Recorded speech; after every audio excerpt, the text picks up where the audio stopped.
updates on the injured guys? Yeah, so no Drum, no Kyle, no KJ today. Everybody else was in. I think we're kind of at that 2 week reevaluation period on KJ. Like, is there any update on him right now? Or? Just same. He's out of the boot. Still not on court. Gotcha.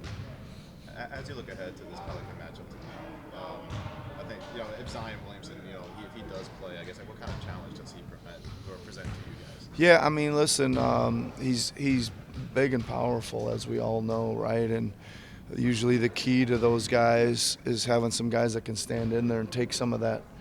Uh, and they try to bounce you off them to stand in there and take some of that stuff. Um, so, and then who is that for us? I don't know right now. Probably it's some of our wing guys. Probably Yabu some. Probably put your fives on him too some when you get the chance to. Again, you just need somebody with some size and durability. That's what he gets most of his stuff on is kind of sheer, quickness and strength. And you got to be able to try to handle the strength part first, in my mind. Yeah. Ricky had a few plays last night that stood out. I think a couple where it was just grab a rebound and win, beat everybody down the floor for a dunk. I guess how much are you stressing to him when he gets a rebound that he should feel empowered to just? Yeah, that's really his forte is to play in the open floor, and so we certainly are trying to encourage that from him. That he, I mean, the biggest concern I have on that, however, is he's got to get the rebound to do it, right? So it need to. My big emphasis point for him and things he needs to do more and better is rebound at both ends, right? He can jump and he's quick and he's athletic and that makeup should result in some more rebounding at both ends for him. Really trying to get him to get on the glass more so he can do more of that. Yeah. When you look at a game like last night, how hard has it been to develop plays or just offense that you can depend on in crunch time with all the injuries you've got? Yeah, spent a lot of time on offense today. And again, it's kind of, to your point, it's a little bit strange because we're hoping that we got two big cogs coming back in. So we got to spend time on kind of what the offense looks like with them in. But it takes a total different shape initially when we're in last night's situation. And I just pulled a lot of those clips to say, like, listen, like, we come up the floor and we end up like this at the start, which is kind of totally different than we end up with Joel in the middle and kind of playing through him, the actions going through him. So I was just trying to be clear on what it looks like, what is the next action and the next action and the next action from there. So it's a little strange because I'm practicing it today when it isn't really going to apply till the next time we need it. But I kind of try to do it while they're fresh and just get better at it today. So it is just a little bit of playing kind of ping pong back and forth with what we're doing. Yeah. Do you feel like at this point in the season, given that you've had to sort of figure out, preparation is a little bit different this time around, that you found an approach that works both for the guys and for you in terms of doing that prep with, prep without? Yeah, I mean, listen, it's like, even going into the game last night, those are our coaching staff questions that we're asking, and I kind of lean towards the positive and say, come on now, we've got enough. We should have enough reps with this now. We've had enough games with this now.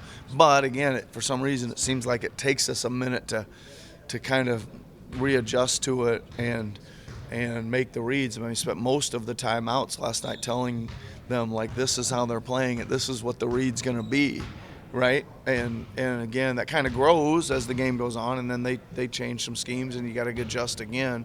But it is just, again, it's been a little bit rocky, and I guess we just need a little bit more time to smooth it out a little bit. The other day when I was talking to Brian Gates about, I think it was the press who came in a minute or two behind, he was saying like a lot of what that work is just like this guy sometimes starts here today, he has to play here. Yeah. Is that really what the battle is just like the systematic setup of Yeah. things? Yeah, so yeah, that's like a good example. So I don't know, Yabu's playing everything at the 5, and you're just talking about like these are just organizational things. Like when the ball goes out of bounds underneath, like where's everybody supposed to start, Well, when he's a 5, he's one place, and when he's a 4, he's another. And then when Caleb's the 4, then he's a 3, and then Kelly goes to 2. So it has a ripple effect down with just one change, right? And it's not that easy until you've done it over and over and over and over again. And especially like Kelly gets it now. He's been around a little longer, but it's and Yabu and Caleb have both made strides on it. And I think Yabu's pretty good now because he's bounced enough back between 4 and 5. But the new guys are new. They're still new, and they're still like don't have the previous year or the previous training camp or the previous whatever it is, kind of logged in their memory somewhere. So it's still taking a little bit of time, but much improved. It was a big problem early.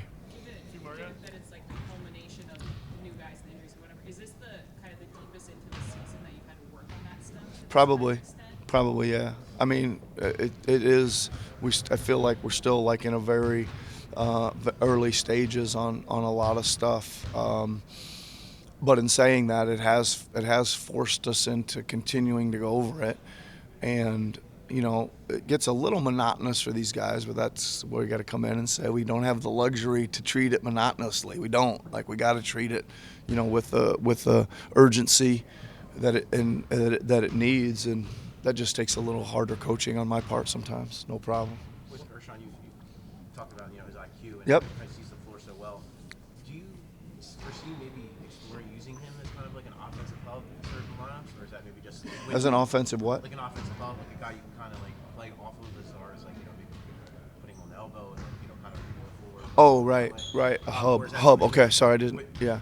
Is that something with just all the stuff he's had to learn? Yeah. New teammates that might be just a little bit. No. I think he's got some good feel up there. Again, he's certainly good in the blitz. I think one of the things that we probably don't use him enough at, considering how well he's done, is in the low post. He seems to score it like every time he gets it down there, no matter who's guarding him, right? So it's kind of like, feel like it'd be a good place to go when you're having one of those nights where the ball's not going in from the perimeter or whatever. You can't generate some stuff. Just throw it in down there to him a little bit more. But yeah, no, I think as well as getting him in some of the high post areas and get a little more cutting going on and stuff. We got a couple of good cutters and see if we can explore that a little bit. Yeah.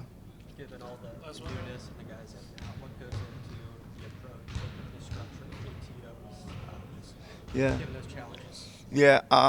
Listen, it's if you guys watch the games, you probably watch me. There's a lot of directing traffic by me a lot. There's some times where you don't, not even an ATO, but it goes out of bounds somewhere with a low shot clock and you don't have a timeout. And you really got to make sure, again, multiple juggling lineups, and some guys are all over the place and things like that. But we have spent a lot of time on end of game ATO, just scripting it over and over and over, and then try to change the lineup and do it over and over and over again.